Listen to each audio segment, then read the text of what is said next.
नमस्कार, स्वागत है आपका। आप देख रहे हैं जन संदेश टाइम्स और मैं कीर्ति।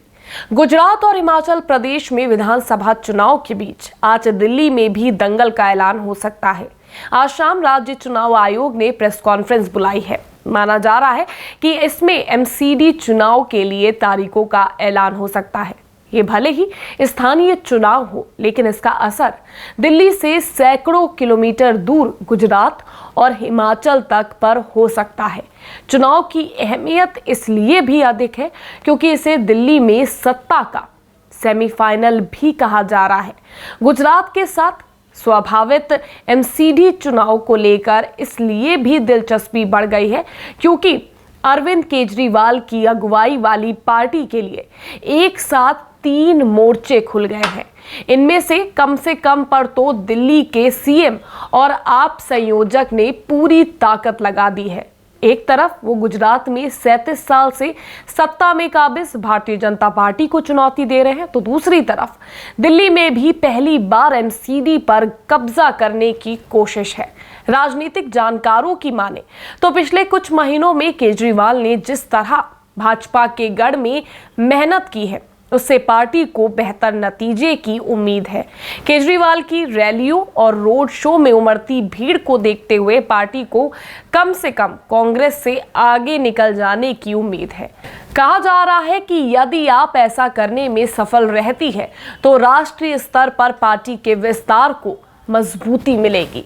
पार्टी को ये नैरेटिव बनाने में मदद मिलेगी कि आप ही बीजेपी का विकल्प हो सकती है। हालांकि दिल्ली में भी एमसीडी चुनाव भी आपके लिए बेहद अहम है।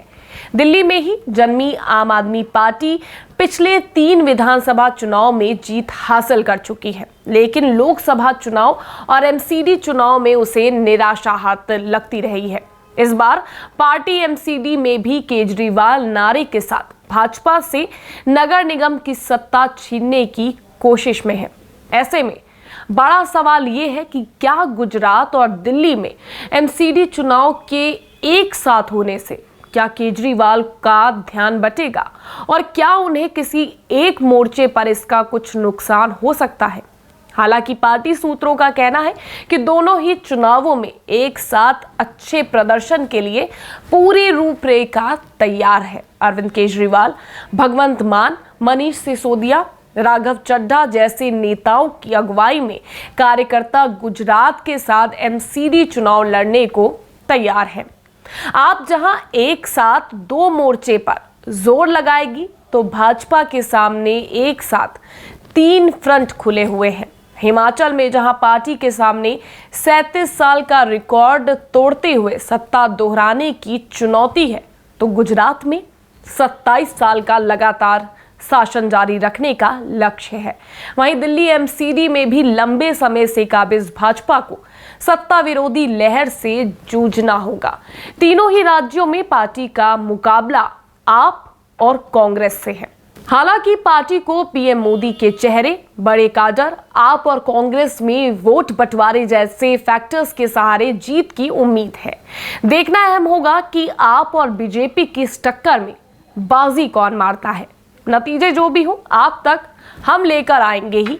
वीडियो पसंद आया हो तो लाइक और शेयर जरूर करें। चैनल को सब्सक्राइब करना ना भूलें।